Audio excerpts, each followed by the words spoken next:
हमारे जीवन का अस्तित्व दो चीजों से मिलकर बना है, एक शरीर और दूसरी आत्मा। शरीर के मिलने से ही आत्मा अपने आप को अभिव्यक्त कर पाती है। एक आध्यात्मिक व्यक्ति के लिए आत्मा को जानना जीतना जरूरी है, उतना ही जरूरी शरीर को जानना भी है। आत्मा 5 प्रकार के शरीरों के मध्य रहती है। पहला है अन्नमय शरीर, दूसरा है मनोमय शरीर, तीसरा है प्राणोमय शरीर, चौथा है बुद्धिमय यानी विज्ञानमय शरीर और पांचवा है आनंदमय शरीर। इन 5 शरीरों को पंचकोश भी कहा जाता है। अन्नमय कोश, मनोमय कोश, प्राणमय कोश, विज्ञानमय कोश और आनंदमय कोश। और आत्मा के इन 5 शरीरों की जानकारी के बिना तुम्हारी आध्यात्मिक यात्रा अधूरी ही रहेगी। और इस मूलभूत ज्ञान के आधार पर ही तुम कुंडलिनी के ज्ञान को प्राप्त कर सकते हो। तो आइए सबसे पहले जानते हैं कि क्या है आत्मा का अन्नमय कोश। तुम्हारा शरीर, हाथ, पैर, आंखें और तुम जो खाते हो वह भोजन पृथ्वी से निर्मित है। पृथ्वी पहला तत्व है जिसे हमारा अस्तित्व दृश्यमान होता है। पृथ्वी एक स्थूल तत्व है जो अपने आप हलन चलन नहीं कर सकता, और जब इस पृथ्वी तत्व से दूसरे तत्व मिलते हैं तभी इसमें हलचल पैदा होती है। जब हमारी मृत्यु होती है तो आकाश, तेज और वायु तत्व चले जाते हैं और सिर्फ जल और पृथ्वी तत्व ही रह जाते हैं। इसीलिए मृत शरीर को पार्थिव शरीर भी कहा जाता है। हमारा दिखाई देने वाला बाह्य शरीर मिट्टी से बना हुआ है। पृथ्वी को भू कहते हैं। भू यानी पृथ्वी, और इसीलिए इस शरीर को भौतिक शरीर भी कहते हैं। सितारे भी इसी मिट्टी से बने हैं। जो भी दृश्य जगत में अस्तित्व रखता है मिट्टी से बना है। पहला आवरण पार्थिव है। संपूर्ण दृश्यमान जगत, ग्रह, नक्षत्र, तारे और हमारी यह पृथ्वी आत्मा की प्रथम अभिव्यक्ति है। ये दिखाई देने वाला जड़ जगत जिसमें हमारा शरीर भी शामिल है, यही अन्न से बना शरीर अन्नर समय कहलाता है। इसीलिए वैदिक ऋषियों ने अन्न को भी ब्रह्म कहा है। ये प्रथम कोश है जहाँ आत्मा स्वयं को अभिव्यक्त करती रहती है। जड़ का अस्तित्व मानव से पहले का है। पहले 5 तत्वों अग्नि, जल, वायु, पृथ्वी, आकाश की सत्ता ही विद्यमान थी। यही आत्मा की पूर्ण सुप्तावस्था है। यह आत्मा की अधोगति है जिसमें सिर्फ इतनी ही जागृति है कि वह शरीर मात्र है। फिर इस जड़ शरीर में प्राण, मन, बुद्धि, आनंद आदि प्रकट होते हैं। नंबर 2, आत्मा का प्राणमय कोश। जड़ शरीर में प्राण के सक्रिय होने से, अर्थात वायु तत्व के सक्रिय होने से प्राण धीरे धीरे जागृत होने लगा। प्रथम वह समुद्र के भीतर लताओं, वृक्षों और न दिखाई देने वाले जीवों के रूप में, और फिर क्रमिक रूप से जलचर, उभयचर, थलचर और फिर नभचर प्राणियों के रूप में अभिव्यक्त हुआ। जहाँ भी सांस का आवागमन दृष्टिगोचर होता है, महसूस होता है, वहाँ प्राण सक्रिय है। आत्मा ने स्वयं को स्थूल से ऊपर उठाकर प्राण में अभिव्यक्त किया। जब आत्मा ने स्वयं को स्थूल पृथ्वी तत्व में सीमित पाया, तब शुरू हुई आत्मा के विकास की प्रक्रिया।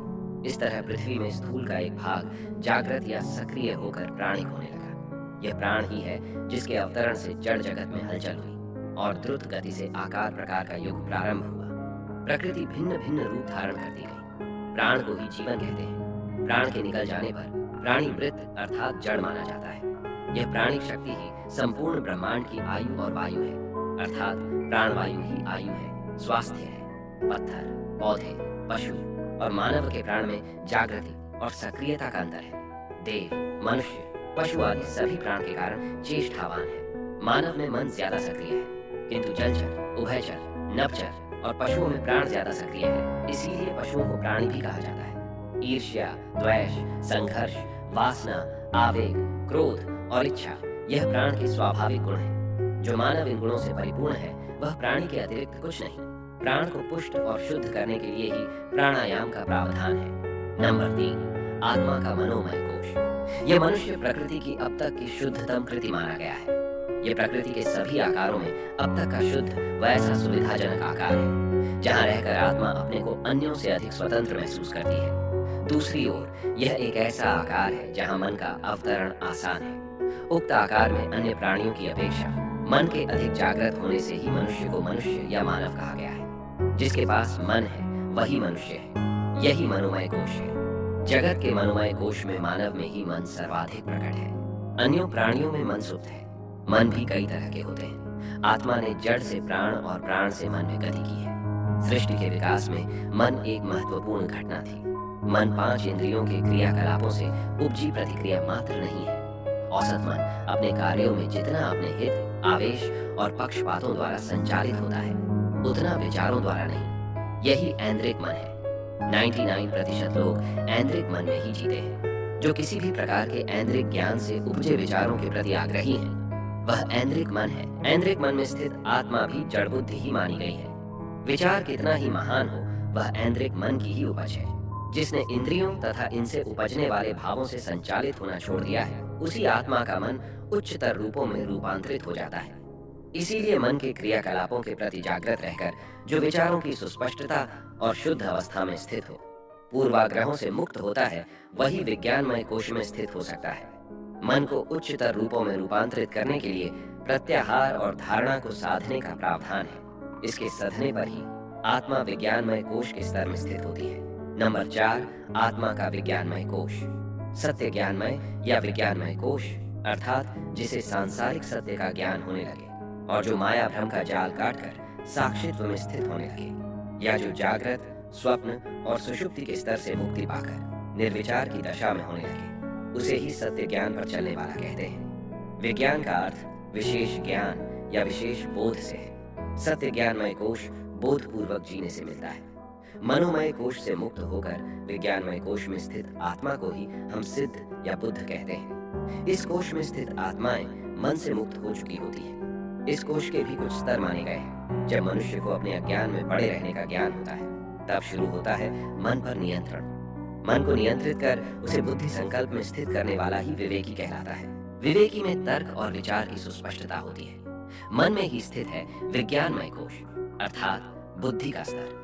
जो विचारशील और कर्मठ है, वही विज्ञानमय कोश के स्तर में है। जड़ या अन्य रसमय कोश दृष्टिगोचर होता है, प्राण और मन का अनुभव होता है, किंतु जागृत मनुष्य को ही विज्ञानमय कोश समझ में आता है। जो विज्ञानमय कोश को समझ लेता है, वही उसके स्तर को भी समझता है। इस विज्ञानमय कोश के भी कुछ उपस्तर है। विवेकी को ही विज्ञानमय कोश का प्रथम स्तर माना जाता है, किंतु जो बुद्धि का भी अतिक्रमण कर जाता है, उसे अंतर्दृष्टि संपन्न मनस कहते हैं, अर्थात जिसका साक्षित्व गहराने लगा। इसे ही ज्ञानी जन संबोधि का लक्षण कहते हैं। जो विचार से परे निर्विचार में स्थित है, ऐसी अंतर्दृष्टि संपन्न आत्मा विज्ञानमय कोश के प्रथम स्तर में स्थित होकर सूक्ष्मातीत दृष्टि वाला होता है। जब अंतर्दृष्टि की पूर्णता आ जाती है, तो मोक्ष के द्वार खुलने लगते हैं। इस विज्ञानमय कोश को पुष्ट और शुद्ध करने के लिए ध्यान का प्रावधान है। नंबर 5, आनंदमय कोश। विज्ञानमय कोश में ही स्थित है आनंदमय कोश। यही आत्मवानों की तुरीय अवस्था है। इसी स्तर में जीने वालों को भगवान, अरिहंत या संबुद्ध कहा गया है। इस स्तर में शुद्ध आनंद की अनुभूति ही बच जाती है, जहाँ व्यक्ति परम शक्ति का अनुभव करता है। इसके भी उपस्तर होते हैं, और जो इस स्तर से भी मुक्त हो जाता है, वही ब्रह्मलीन कहलाता है। आनंदमय कोश चेतना का वह स्तर है, जिनमें उसे अपने वास्तविक स्वरूप की अनुभूति होती रहती है। आनंदमय कोश की ध्यान और धारणा से व्यक्तित्व में ऐसे परिवर्तन आरंभ होते हैं, जिसके सहारे क्रमिक गति से बढ़ाते हुए धरती पर रहने वाले देवता के रूप में आदर्श जीवन यापन कर सकने का सौभाग्य मिलता है। 5वां शरीर है आनंदमय कोश, आनंद काया। ये वास्तव में पहुंच के पार है। ये शुद्ध आनंद से निर्मित है। इस अवस्था में भाव का भी अतिक्रमण हो गया है। वास्तव में ये 5 शरीर, पंचकोश मात्र बीज है। इनके पांचों के पार है तुम्हारी वास्तविकता। पहला बहुत स्थूल है। 6 फीट के शरीर में तुम लगभग पूरे ही समाये हुए हो। दूसरा उससे बड़ा है, तीसरा और भी बड़ा है, चौथा इससे भी बड़ा, और 5वां बहुत बड़ा है। लेकिन फिर भी ये शरीर आवरण मात्र हैं, सभी सीमित हैं। यदि सारे शरीर आवरण गिरा दिए जाएं और तुम अपनी वास्तविकता में अनावृत खड़े हो, तो तुम असीम हो। यही कारण है कि योग कहता है कि तुम परमात्मा हो। अहम ब्रह्मास्मि, मैं ब्रह्म हूँ। हाँ, तुम ही हो वह ब्रह्म। तुम स्वयं ही परम सत्य हो, क्योंकि अब सारे अवरोध गिराए जा चुके हैं। क्योंकि अब ना तुम शरीर हो, ना ही प्राण हो, ना ही मन हो, ना ही बुद्धि हो, और ना ही आनंद हो। तुम परम चेतना परमात्मा हो। वास्तव में ये अवरोध तुम्हें वृत्ताकार सर्कल के रूप में घेरे हुए हैं। पहला अवरोध अत्यधिक कठोर है। इसके पार जाना बहुत कठिन है। लोग अपनी भौतिक देह में सीमित रहते हैं और सोचते हैं कि यह भौतिक जीवन ही पूर्ण जीवन है। भौतिक शरीर, ऊर्जा शरीर यानी कॉजल एस्ट्रल बॉडी के लिए एक सीढ़ी मात्र है। ऊर्जा शरीर भी मनस शरीर यानी मेंटल बॉडी के लिए एक सीढ़ी है। ये स्पिरिचुअल बॉडी भी शरीर के लिए स्वयं में एक चरण है। वह भी कॉस्मिक बॉडी यानी आनंद काया के लिए एक सीढ़ी है, और आनंद काया से तुम छलांग लगाते हो। अब कोई सीढ़ियां नहीं है। तुम अपने अस्तित्व के अतल शून्य में जो शाश्वत और अनंत है, छलांग लगा देते हो। क्या अन्नमय कोश आपकी अंतर यात्रा में सहायक या बाधा बन सकता है? प्रत्येक व्यक्ति के शरीर में इस जगत का पूरा इतिहास छिपा है।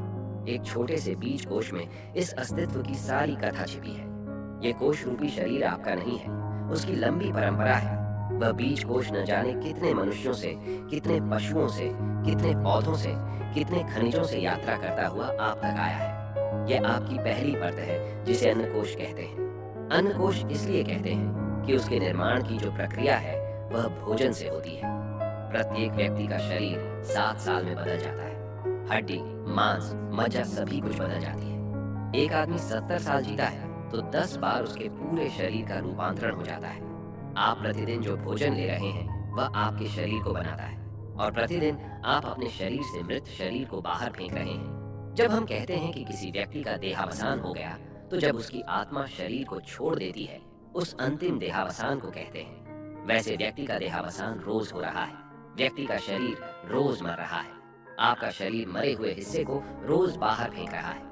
जब आप नाखून काटते हैं तो दर्द नहीं होता, क्योंकि नाखून आपके शरीर का मरा हुआ हिस्सा है। बाल आप काटते हैं, पीड़ा नहीं होती, क्योंकि बाल आपके शरीर के मरे हुए कोश हैं।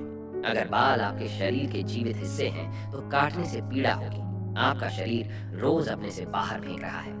आपके अंदर जन्म और मृत्यु की प्रक्रिया लगातार चल रही है। भोजन आपके शरीर को रोज नया शरीर दे रहा है और आपके शरीर से मुर्दा शरीर रोज बाहर फेंका जा रहा है। यह सतत प्रक्रिया है। इसलिए शरीर को अन्नमय कोश कहा है, क्योंकि वह अन्न से ही निर्मित होता है और इसलिए बहुत कुछ निर्भर करेगा कि आप कैसा भोजन ले रहे हैं। इस पर बहुत कुछ निर्भर करेगा। आपका आहार सिर्फ जीवन चलाऊ नहीं है, वह आपके व्यक्तित्व की पहली परत को निर्मित करता है और उस परत के ऊपर बहुत कुछ निर्भर करेगा कि आप भीतर यात्रा कर सकते हैं या नहीं, क्योंकि सभी भोजन एक जैसा नहीं है। कुछ भोजन है जो आपको भीतर प्रवेश करने ही न देगा, जो आपको बाहर ही दौड़ाते रखेगा। कुछ भोजन है जो आपके भीतर चैतन्य को जन्मने ही नहीं देगा, क्योंकि वे आपको बेहोशी करते रहेंगे। कुछ भोजन है जो आपको कभी शांत न होने देंगे, क्योंकि उस भोजन की प्रक्रिया में ही आपके शरीर में एक बेचैनी, रेस्टलेसनेस पैदा हो जाती है। रुग्ण भोजन है, स्वस्थ भोजन है, शुद्ध भोजन है, अशुद्ध भोजन है। शुद्ध भोजन उसे कहा गया है जिससे आपका शरीर अंतर की यात्रा में बाधा न दे। भोजन के थोड़े से फर्क से बुद्धि क्षीण हो जाती है या प्रगाढ़ हो जाती है, क्योंकि बुद्धि के लिए कुछ अनिवार्य भोजन के तत्व हैं जो आपके शरीर में पहुंचने चाहिए। अगर वे न पहुंचे तो बुद्धि क्षीण हो जाती है। बुद्धि की क्षमता भी होगी तो भी बुद्धि प्रकट नहीं हो पाएगी, क्योंकि प्रकट करने के लिए जो अन्नमय कोश की सहायता चाहिए वह नहीं मिल रही है। ये जो हमारा शरीर, हमारी पहली परत है, यह भोजन की ही परत है।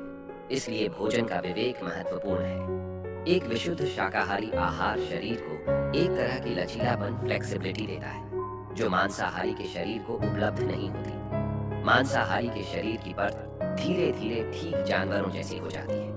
वास्तव में आप जिन जानवरों का मांस लेते हैं वह मांस उन जानवरों के शरीर से निर्मित ही है। उस मांस को आप सीधा अपने शरीर में ले जाते हैं तो आप धीरे धीरे अपने शरीर को उन जानवरों जैसी व्यवस्था भीतर से देना शुरू कर देते हैं। वह व्यवस्था आपको प्रभावित करेगी, आपके शरीर को पत्थर की दीवार जैसा बना देगी। बहुत सी छोटी बातें भी क्रांतिकारी परिवर्तन करती हैं, जिनका हमें अंदाजा भी नहीं। वैज्ञानिक कहते हैं कि आदमी के मस्तिष्क का विकास हो सका क्योंकि वह 2 पैरों पर खड़ा हो गया। अगर वह चारों हाथ पैर पर चलता रहता तो उसका मस्तिष्क कभी विकसित नहीं होता। बात इतनी छोटी सी है परंतु महत्वपूर्ण है। मनुष्य के शरीर में कोई 7 करोड़ कोश है। करोड़ों जीवन आपके शरीर में है, तो आप जो भोजन दे रहे हैं वह इन 7 करोड़ कोशों को निर्मित कर रहा है, इनकी मांग निर्मित कर रहा है।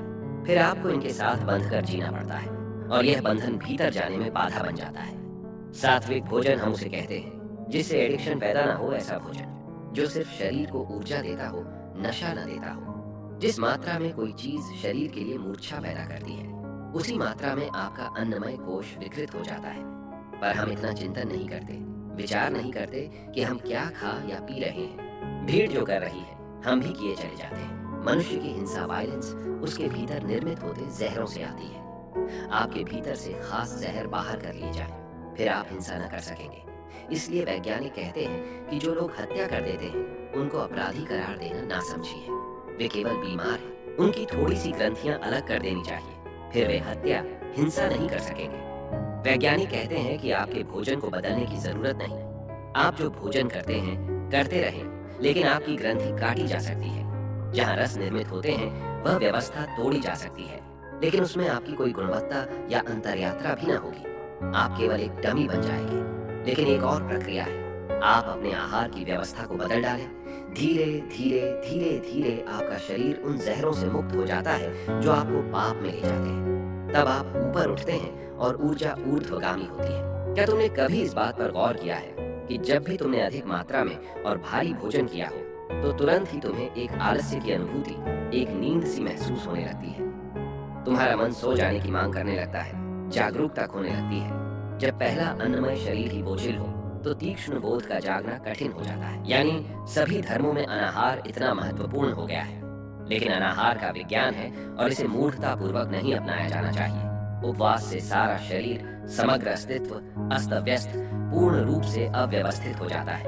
और जब आमाशय ठीक से कार्य न कर पा रहा हो, तो सारा शरीर कमजोर हो जाता है, जीवंतता क्षीण होने लगती है और तुम धीरे धीरे असंवेदनशील और अंततः मृत हो जाते हो। लेकिन अनाहार महत्वपूर्ण है। जब कोई अन्नमय कोश की क्रियाविधि को समझ चुका हो, एक साक्षी की भांति देख सकता हो, तो उसके उचित मार्ग निर्देशन में किया जाना चाहिए। अन्यथा अनाहार घातक हो सकता है। इसके बाद भोजन की उचित मात्रा और उचित गुणवत्ता का अनुपालन करना होता है। फिर अनाहार की जरूरत नहीं रहती। तुम्हारा भोजन मात्र खाद्य सामग्री ही नहीं रहता, ये तुम्हारा रक्त, तुम्हारी अस्थियां, तुम्हारी मांस मज्जा बन जाता है। ये तुम्हारे अस्तित्व में प्रवाहित होकर तुम्हें प्रभावित करता है। अतः भोजन की शुद्धता एक परिशुद्ध अन्नमय कोश, एक शुद्ध अन्नमय शरीर निर्मित करती है। और अगर पहला शरीर शुद्ध है, हल्का है, निर्भर है, तो ही दूसरे शरीर में प्रवेश करना सुगम हो जाता है। अन्यथा यह कठिन होगा। तो मित्रों, आपने इस प्रस्तुति में आत्मा जहां रहती है, उन 5 शरीरों के बारे में जाना।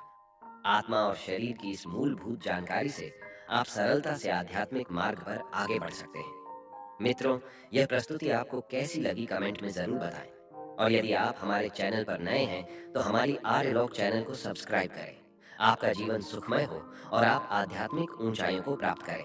मिलते हैं अगली प्रस्तुति में। धन्यवाद।